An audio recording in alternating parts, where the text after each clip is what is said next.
Kviečiu kalbėti Radvilę Morkūnaitę Mikulėnienę, vis dar labai jauną, bet jau labai patyrusią politikę, Europos parlamento narę, žinoma ne tik dėl savo veiklos parlamente, bet ir visuomeninės veiklos, ilgai kovojusi su Nord Streamu.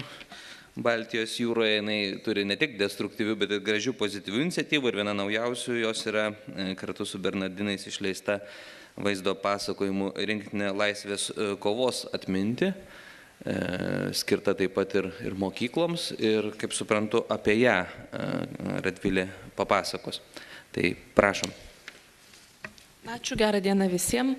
Pirmiausia, tai labai dėkui organizatoriams už šitą forumą, už galimybę susitikti įvairiems žmonėms, tyrinėjančius tiek vieną, kaip čia pavadinti, tiek vieną totalitarinį režimą, tiek kitą totalitarinį režimą ir šių režimų nusikaltimus ir bandymą suburti mus po to vienu skėčiu, po vieningos istorijos skėčiu. Aš galbūt pradėsiu savo mintis ir pasisakymą nuo tokių sausų biurokratinių formuluočių, bet manau, kad tam tikra prasme tai galėtų būti atspirtis, kadangi šitos diskusijos tema yra istorijos suvokimas ir švietimas Europoje. Tai tiesiog pacituosiu Europos parlamente 2009 metais priimtos rezoliucijos tekstą, kuris kalba čia konkrečiai ištrauką apie švietimą. Rezoliucija vadinasi dėl Europos sąžinės ir totalitarizmo. Taigi, 9 punktų ragina komisiją ir valstybės narės dėti daugiau pastangų, stiprinant Europos istorijos mokymą ir pabrėžiant istorinį Europos integracijos laimėjimą, didelį kontrastą tarp tragiškos praeities ir taikios bei demokratinės socialinės santvarkos šiandieninėje Europos Sąjungoje. Reikia paminėti, kad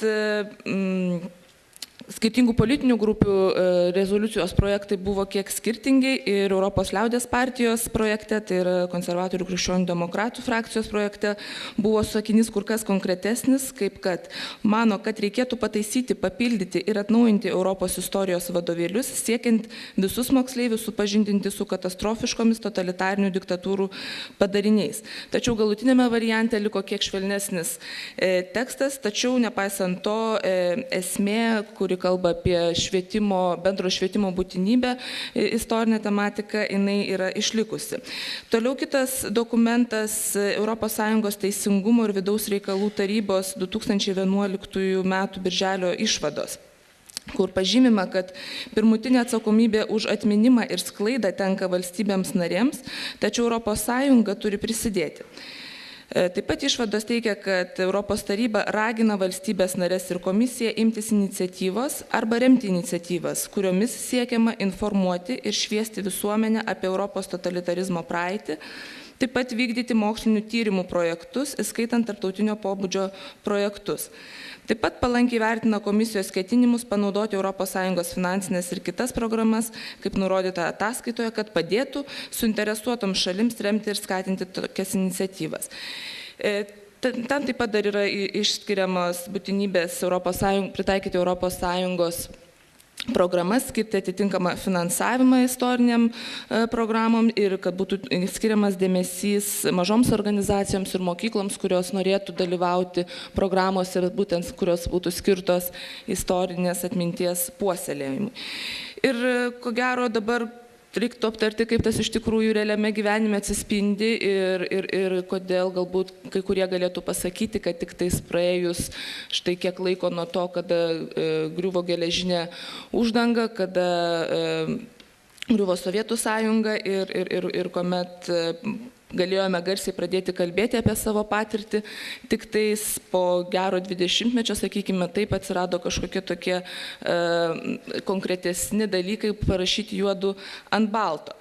Tai aišku, kalbant apie ES prigimtį ir antrojo pasaulinio karo pasekmes, reikia paminėti, kad ES buvo būtent ir kurta tam, kad užtikrinti taiką šitame kontinente ir kad sukurti ir surasti interesų ir vertybių bendrumą. Tai buvo labai aišku, kad trečiojo karo Europą ko gero nesugebėtų pakelti. Tai situacija susiklostė tokia, kaip žinia, kad dalis Europos, kuri po 45 metų dalis Europos taikėsi, bandė valytis karo žaizdas, integravosi ir panašiai. Tuo tarpu kita dalis, kuri liko po geležinę uždangą ir sovietų okupaciją, iškentė visiškai kitokius dalykus, apie kuriuos dėja ta pirmoji dalis Europos nelabai daug ką ir žino ir galbūt ir vertinimas yra toksai įvairus ir pasitelkiant kiekvieno jau asmens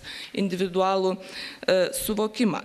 Iš tikrųjų rastumėme tokių net ir tame pačiame Europos parlamente, kuriems komunistinės idėjos atrodo patrauklios. Yra taip vadinama kairiųjų frakcija, kurią sudaro partijos iš Portugalijos ir iš Graikijos, kur tas komunistinės partijos jos dar ir tos pačios idėjos yra ganėtinai gajos.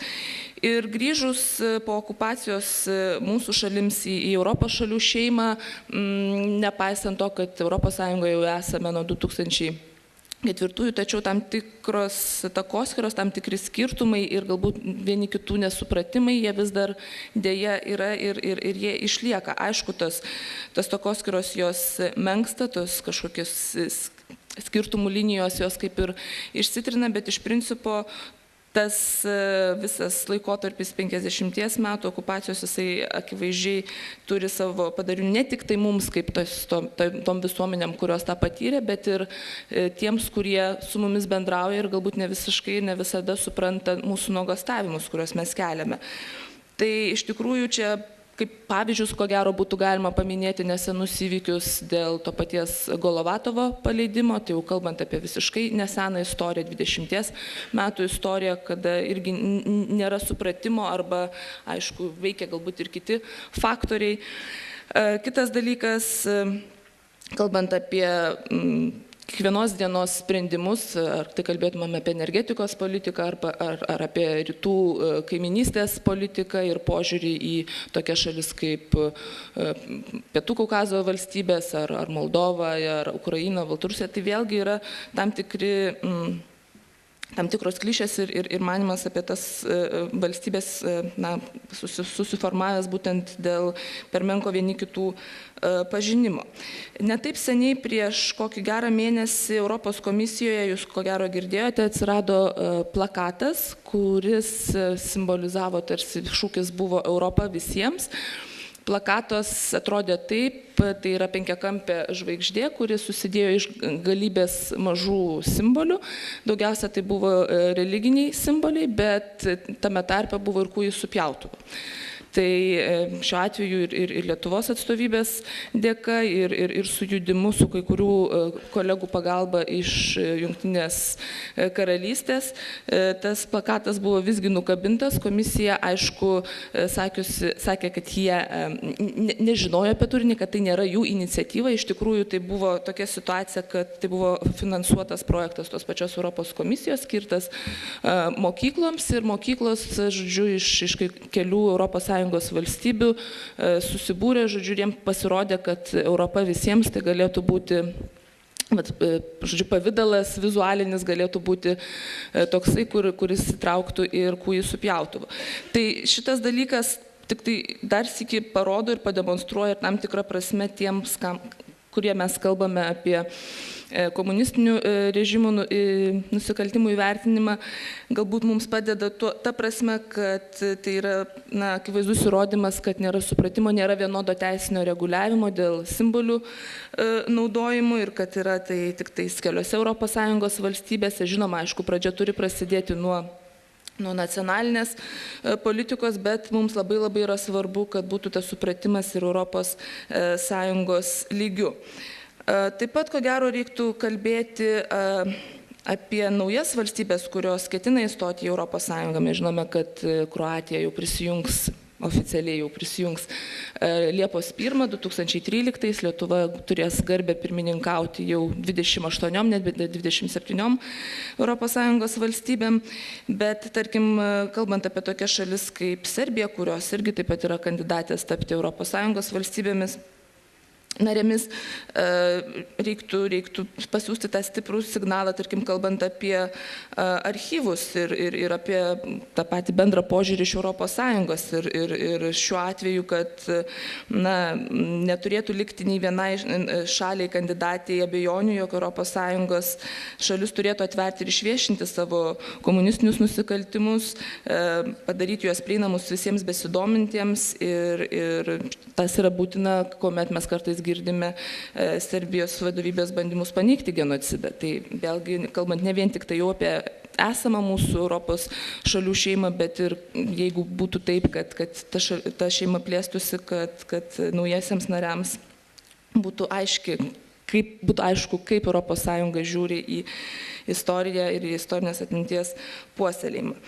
Iš tų tokių pasiekimų, ką aš minėjau, iš Europos parlamento rezoliucijos ir iš ES teisingumo tarybos išvados, Europos komisija buvo paruošusi, tiksliau pateikus išvadą, kad dėl teisinio reguliavimo ir dėl vertinimo komunistinių, kitaip tariant, totalitarinių nusikaltimų vertinimo, kad tai yra labiau kiekvienos šalies klausimas, kad ES čia bendrai nelabai ką gali ir padaryti. Ir vienintelis toksai galbūt apčiuopiamesnis dalykas, tai kad 23 rugpjūčio yra paskelbta Europos atminties diena. Ir tarkim, jeigu 23 rugpjūčio įeitumėte į Europos parlamento puslapį, jūs pamatytumėt, kad ten yra ir aprašas apie Ribbentropo-Molotovo paktą, kaip apie tokį, kuris padalino Europą ir tai atspindėta jau nebe vienpusiškai, bet taip iš tikrųjų kaip istorinis faktas. Ir per Lietuvos pirmininkavimą Lietuvai teks galimybė ir atsakomybė, ko gero, kalbėti šiuo klausimu aukščiausių lygių apie istorinę atmintį, būtent prisirišant prie rugpjūčio 23-osios datos. Kaip vyksta švietimas Europos Sąjungoje, tai aš galėčiau galbūt kalbėti tik tai iš savo patirties apie Europos parlamentą ir tas iniciatyvas, kurias mes darome su taip vadinama istorijų sutaikymo grupe Europos parlamente, kurios pirmininkė yra Sandra Kalnietė, šito forumo taipogi viena iš, kaip čia, globėjų, pavadinkim taip. Ir tos iniciatyvos, tos konferencijos, tos diskusijos, kurios vyksta Europos parlamente, kurių anksčiau tikrai buvo kur kas mažiau, nekalbant apie tuos metus, kada Lietuvos, Latvijos, Estijos, Čekijos dar nebuvo Europos Sąjungoje. O visa kita priklauso, ko gero, nuo parlamentarų pavienių iniciatyvų, tai šitos grupės pagalba mes tengiamės galbūt tas iniciatyvas apjungti ir labai malonu, kadangi matau čia Ledo vaikų filmo kūrėjų komandos atstovė ir šitas filmas buvo demonstruotas Europos parlamente ir dalyvaujant gana gausiai auditorijai ir iš tikrųjų tiek šito filmo demonstravimas, tiek kažkokių knygų ar apie sausio 13 pristatymas ar kitų filmų rodymas, jisai įrodo, kad mūsų kolegos iš vakarų Europos tikrai nelabai ką nutuokia ir žino apie nuos laikus, turi tokį kažkokį bendrą įsivaizdavimą, kad tai buvo geležinė uždanga, ten galbūt buvo kažkokios problemos anoj pusiai su žmogaus teisėmis, gal ne visiškai ten, žodžio laisvė buvo išplėtota, bet apie represijas ar apie trėmimus į Sibirą ir ypatingai apie trėmimus ištisomis šeimomis, nesvarbu senas ar kūdikis, tai tas jiems gana sunku suprasti ir pažiūrėjus filmą, kada matai, kad žmonių akyse yra ašaros, tai supranti, kad ta žinia nuėjo ir ko gero bent tokie, kaip čia sakyčiau, pavieniai, nors ir bandant sutelkti tos veiksmus, tokie pavieniai veiksmai, jie yra iš tikrųjų, sakyčiau, tam tikrą prasme net ir esminiai, dirbant tą šalia darbą dėl jau tam tikrų siekių politinėje darbotvarkėje. Ir aišku, negalima tikėtis supratimo iš tiesioginės patirties neturėjusių šalių, kai tuo tarpu mūsų pačių atmintis galbūt kartais sušlubuoja. Labai įdomu pavyzdys, tarkim, Rumunijoje buvo atlikti sociologiniai tyrimai, jie atliekami nuolat. Ir 2010-aisiais šitie tyrimai parodė, kad 41% balsuotų už Čiaušesku, jei jis kandidatuotų į prezidentus. 63% manė, kad jie gyveno geriau komunistinėje sistemoje nei dabar. 68% tvirtino, kad komunizmas yra gera idėja, tik blogai įgyvendinta.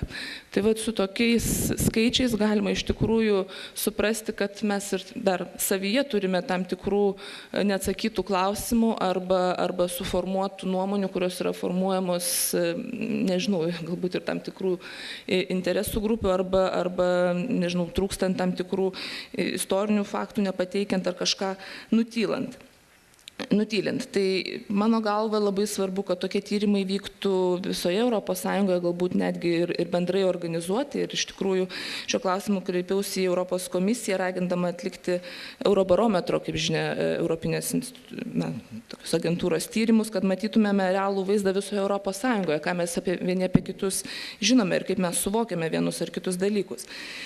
Kalbant su Lietuvos jaunimu, neretai ir netgi įvykiai prieš 22 metus atrodo tokie kaip ir apsigaubę tam tikrą miglą, sumaišant sąjūdį su sausio 13, kada ten ta kovo 11 buvo, grinai kalbant apie chronologiją ir toks jaučiamas akivaizdus galbūt trūkumas kartais, nes ne absoliutinu tikrai, bet kartais jaučiamas trūkumas tokių žinių ir sugebėjimo susėti, kas vyko Europoje tuo metu, kas vyko Lietuvoje ir kaip tas viskas vystėsi.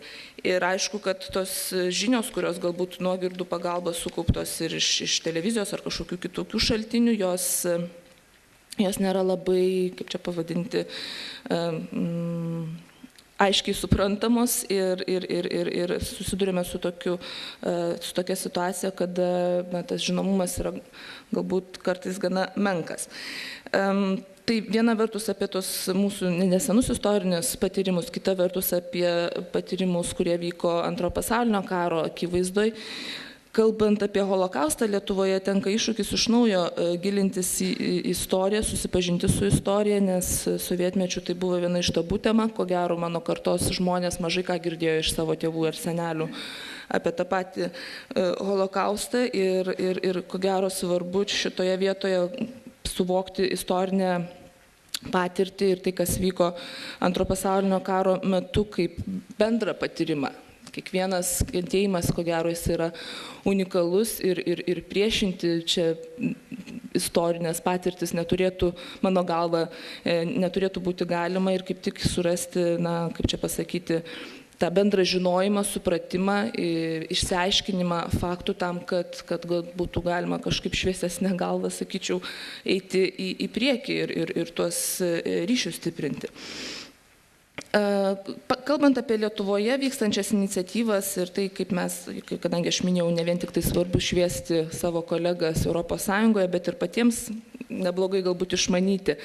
Tai aišku, yra daug neblogų iniciatyvų, kalbant ir apie misiją Sibiras, ir apie tokį kasmetinį susibūrimą Trakinių partizanai, nežinau, kiek galbūt kam teko girdėti prieš kelis metus prasidėjęs toksai renginys.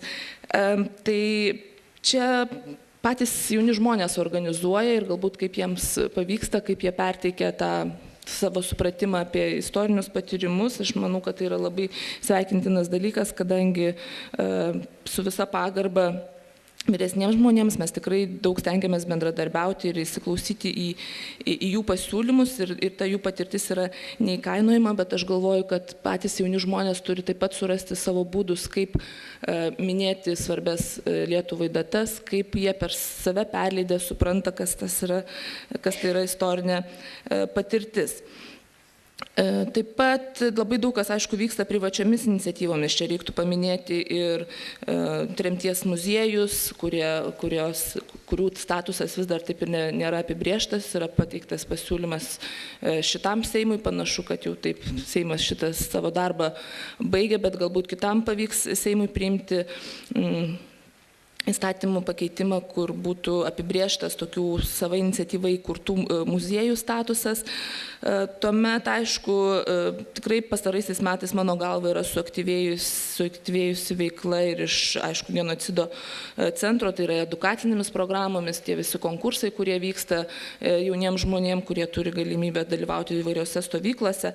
Tai visa tai yra labai sveikintina. Ypač džiugu, kad atsirado laisvai pasirenkamas pasipriešinimo kovų dalykas mokyklose 18 valandų. Nežinau, kiek kiekviena mokykla įgyvendina šitą galimybę pasirinkti, bet tai ko gero galėtų būti vienas iš tokių esminių variklių, kalbant apie istorinės atminties pažinimą. Ir ką jau Nerijus paminėjo dėl DVD rinktinės, taip vadinamų pasakojimų rinktinės skirtos mokykloms, tai kartu su Bernardinų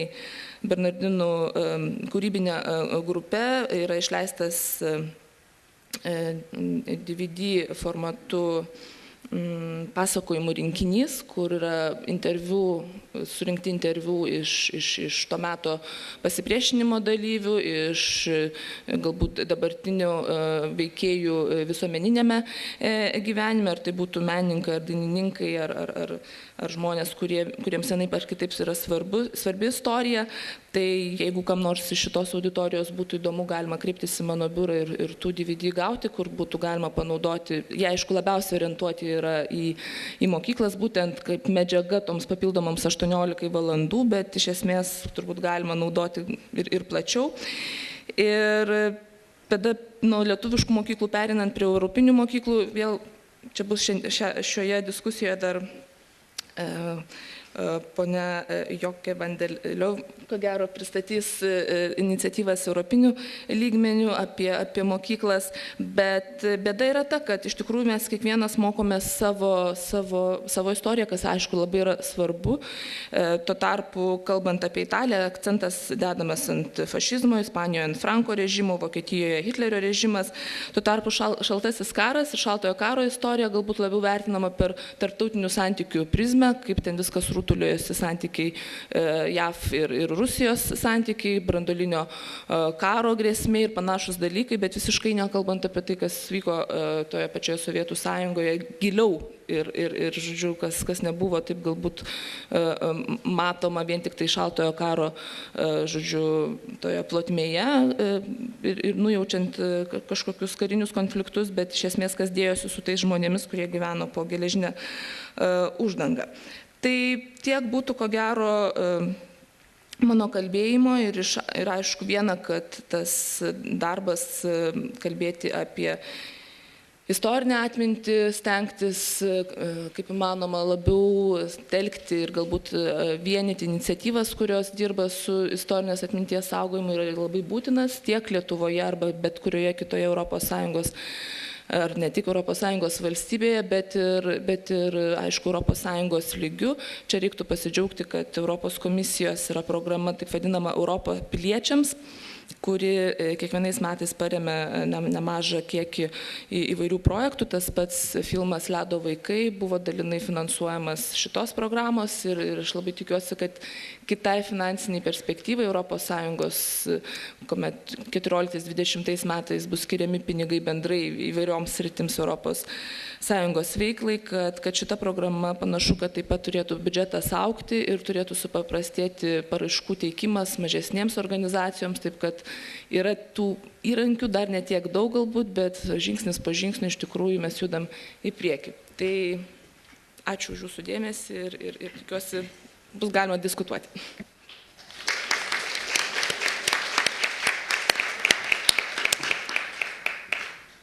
Ačiū Radvilei už tokį profesionalų ir kartu įdomų klausytis pranešimą, pakalbėjimą rankų. Jeigu nematysiu, taip pat pats užduosiu, bet jau matau 2, tai nepavyks man 3. Tai prašom jūs. Esu istorijos mokytoja Jūratė Litvinaitė. Iš tikrųjų yra dar kita problema. Šiandien lietuviškose programuose labai mažėja temų ir praktiškai yra išimtos apie vakarų Europos kultūrą. Lygiai kaip vakarai nieko praktiškai nežino apie mūsų buvusių po geležinę uždangą, taip mūsų vaikai artimiausių metų nieko nebežinos apie vakarų Europą. Tarkim, netgi tokie dalykai, kurie būtų įdomus mums yra aktualūs, kaip jaunimo revoliucija, subkultūrų formavimasis, 80-ųjų judėjimai, jie mūsų programuose visiškai nėra atspindėti ir tai lieka tik tai atskirų mokytojų iniciatyva, ar kalbėti apie tai, ar nekalbėti. Ir aš manau, šitą konferenciją vėlgi galėtų apmastyti, kad vieninga Europa tai nėra rytų Europa, tai yra bendra Europa ir vakarų Europos istorija ir rytų, kuri jaunimui būtų pateikta kaip pilnas vaizdas, leidžiantis sugretinti ir šiandien dabarties visuomenėje ieškoti tų abiejų Europų kuo glaudesnio bendradarbiavimo. Tai gal čia kaip komentarą, kurį galima bus atsakyti, tada prašom dar porą ir jūs pirmą. Edvardas Trončikas, Lietuvos politinių kalinių ir tremtinių sąjungos valdybos pirmininkas. Gerbiama Europos parlamentarė Radvilė, toks klausimas jūs užsiminėte ir čia visi ir taip jau žino, kad nuo Liepos 1 kitais metais Lietuva pirmininkaus kaip valstybė ir kaip institucijos Europos, sąjungai.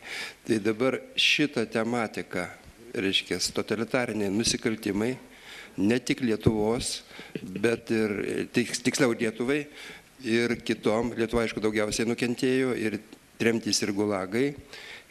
Gal jums žinoma, čia galbūt Lietuvos institucijų, mūsų valstybės labiau reikalas, kaip ruošiasi išnaudoti šitą situaciją, būtent, kad būtų plačiau ES, ne tik parlamentarams ir valstybėms, labiau žinoma šitą mūsų liūdnoji tematika.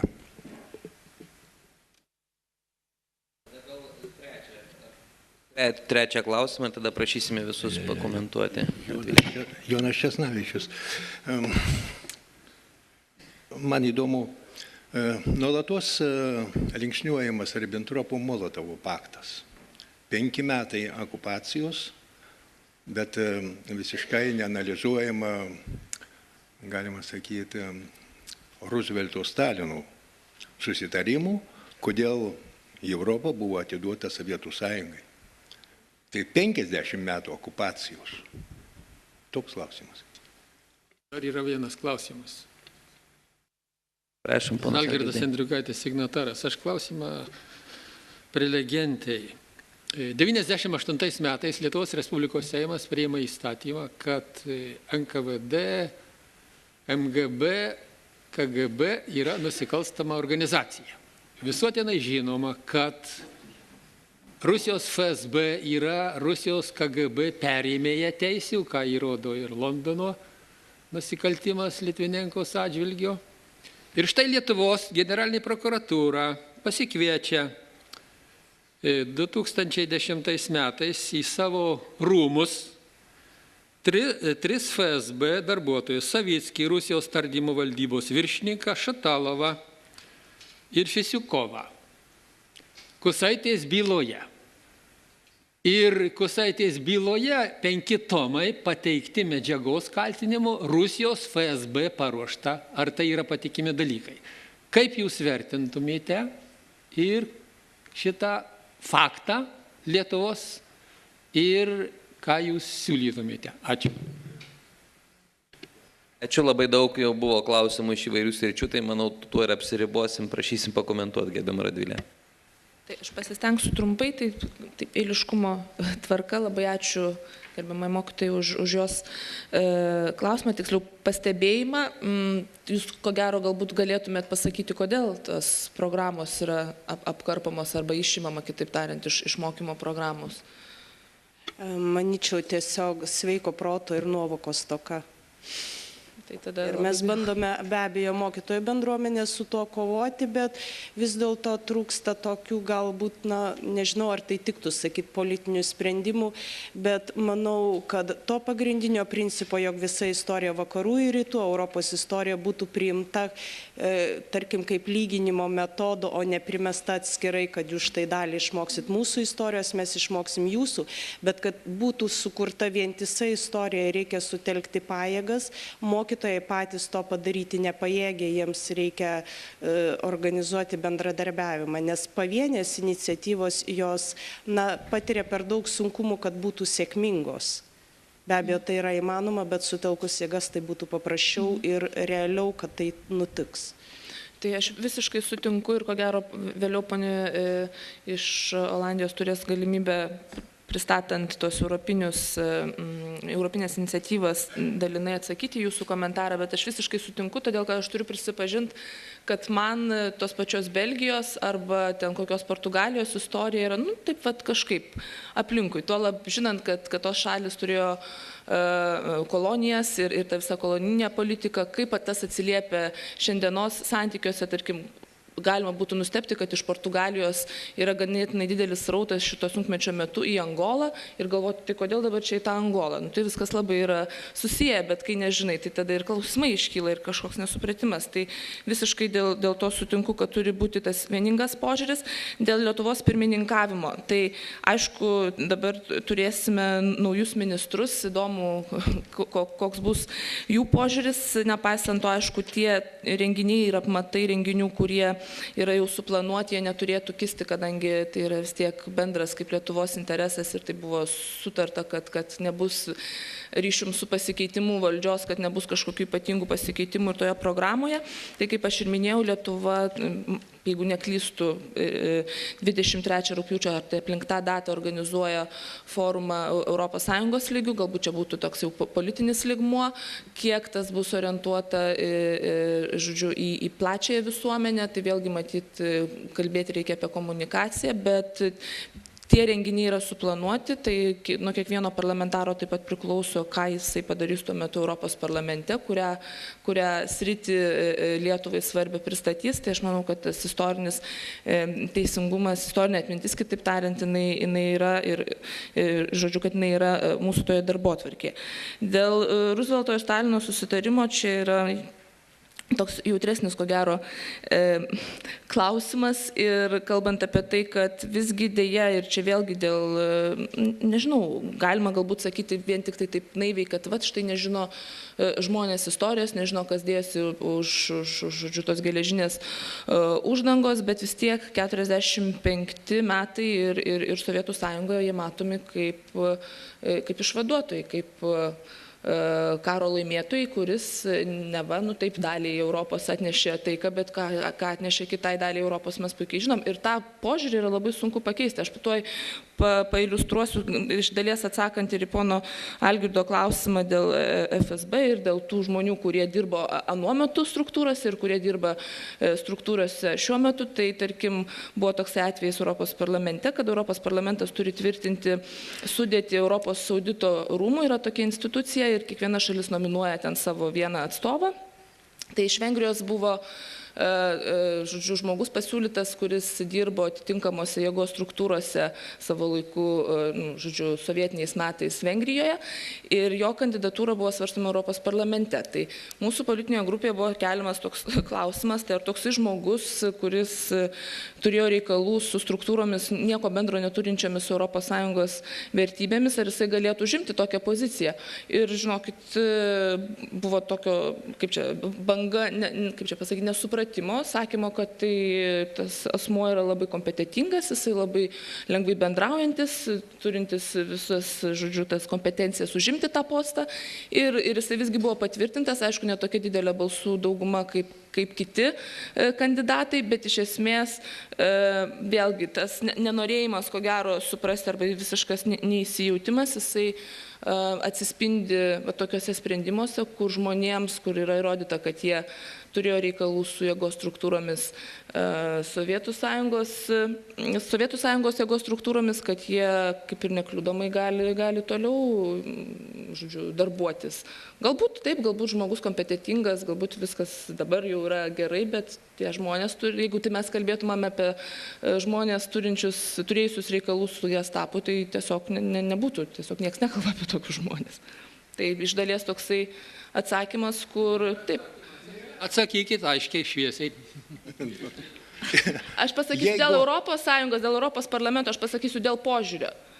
Tai šitas dalykas iliustravo, kad negalima turbūt skirstyti jie ir mes, bet taip, tie žmonės, kurie turi skirtingą istorinę patirtį, kurie gyveno vakarų Europoje, yra parlamentarai iš vakarų Europos, jiems yra sunkiai suprantama, Dėl Lietuvos? Tai yra institucija su kažkokiom institucijom, kur tarp institucinis bendradarbiavimas ar kažkoks darbas vyksta, kad jie yra perėmėjai, na, kitaip tariant, ar mes galim pareikalauti, kad Rusija pakeistų savo struktūras. Turbūt sunku tai būtų padaryti, o dėl Kustaitės bylos ir visų kitų niuansų, tai visi žinom, kad yra negražus dalykai ir nebėra daugiau ką komentuoti turbūt. Jeigu proletariato diktatūros ideologiją čia tokiuose formuose netyrinėsim čionai, apie gulagą nutylėsim, tai aišku, vakarai niekada nesupras.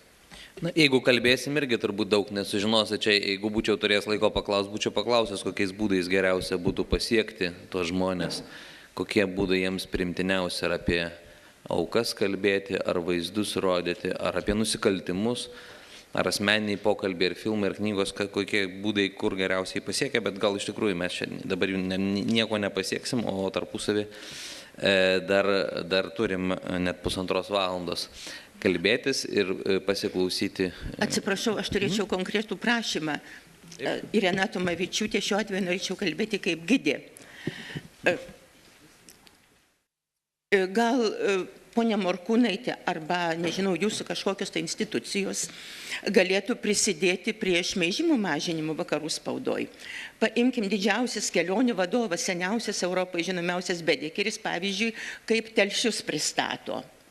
Ten yra katedra, ten 18 amžiuje buvo nemaža žydų bendruomenė, o 41 metų birželį atėjo vokiečiai ir iššaudė likusius žydus, kurių nespėjo sušaudyti lietuvių partizanai. Atvažiuoja žurnalistas į mūsų KGB muziejų, parašo labai gražiai visą ekspoziciją apie partizanus, o baigdamas pasako, daugelis iš jų dalyvavo žydų šaudyme. Kažkokias tai normas, pavardės reikėtų įvesti. Dabar puikus vertėjas iš Šveicarijos išvertė Juozo Lukšos Daumanto knygą Partizanai. Kadangi aš tą visą vertimą skaičiau, tiesiog sponsoriavau redaguodama.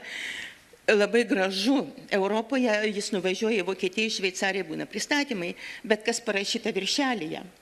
Autobiografinis romanas.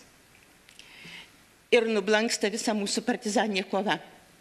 Trečias pavyzdys. Pavyzdžiui, išėjus iš viešbučio Artis per ekskursiją, mes tokiai temai nedaug turim laiko, bet matom Žemaičio paminklą, ar ne? Aš esu paskelbusi vokiečių spaudoje puikų Edmundo Simanaičio straipsnį, rašinį viso puslapį apie partizaninį judėjimą, trumpai papasakoju. Čia tik pavyzdys. Nei šveicarai, nei austrai, nei vokiečiai, su kuriais man teko bendrauti, nieko nėra girdėję. Ar jūsų darbas Europos parlamente pasiekia kažkaip tai vakarų žiniasklaidą? Ir makabriškiausias pavyzdys, prieš 3 metų viena kolegė gidė, užėjus į katedrą, eidama į Kazimiero koplyčią, atkreipė dėmesį į tremtinių koplyčią, norėdama pasakyti, kad čia koplyčia komunizmo aukoms. Vokietijos Bundestago delegacija buvo vienas ir pasakė, mums tai neįdomu, einam toliau. Tai dėkui dėl tų istorinių faktų ir kažkaip suabsoliutinimo, kaip čia kai kurie galbūt, kai kurios grupės vakaruose galvoja ir mano apie Lietuvos partizaninį pasipriešinimą, tai čia aš visiškai pritariu, kad reikia remtis konkrečiais faktais ir jeigu ir buvo kažkokiu atveju, tai tuomet įvardinti konkrečiai, bet neabsoliutinti, kaip bendrai kažkaip suteršiant viso pasipriešinimo garbę. Bet o konkrečiai apie Europos parlamento ir tiek, kiek tam pavyksta nunešti tą žinią, tai aš atsakyčiau galbūt kartu ir į Nerijos pamastymus, kokiom formom tą patraukliausia daryti. Tai visgi yra video medžiaga, filmuota medžiaga. Tai, kad buvo ledo vaikai, visiems buvo labai kažkaip jautru ir svarbu, kad tai buvo apie vaikus, nes visada visi kažkaip taip susijautrina, jeigu paimi tą pasakojimą per vaikų prizmę, kad tai buvo išvis žmonės, niekom nenusikaltę, jeigu jau taip vadinta, nusikaltę, nenusikaltę vienam ar kitam režimui. Tai ko gero tokios yra pagaviausios formos, video, nuotraukos, mažai teksto, nieks labai nenori daug skaityti, nebent tie žmonės, kurie jau yra konkrečiai įsigilinę, arba istorikai ir jiems tiesiog yra malonu skaityti ilgus traktatus, bet iš esmės taip, tai yra vaizdinė trumpa medžiaga ir žingsnis po žingsnio mes atrandam daugiau tų žmonių, tų draugų pavadinkim, kurie bent yra girdėję ir supranta, sako, o tai mes dabar žinom, kad vyko ir kitokie dalykai. Tai aišku, mes negalim tikėtis, kad iš karto visi 700 tą supras, bet bent po kelis, kur per jau kelis metus jau yra kelios dešimtis tų žmonių, tai aš manau, tam tikrą prasme yra pasiekimas. Buvo gražių siūlymų, kad reikėtų galbūt bendrauti su tais televizijos kanalais, kaip kad Arte, kurie rodo dokumentinius filmus, kad kažkaip užmegzti bendradarbiavimą, kad nebūtų vien tik tais rodomas vieno totalitarinio režimo nusikaltimų tam tikri dalykai, bet kad būtų demonstruojami filmai ir apie kitas patirtis. Dėkui. Norėčiau šiuo kartu jau uždaryti diskusijas po šio pranešimo, nes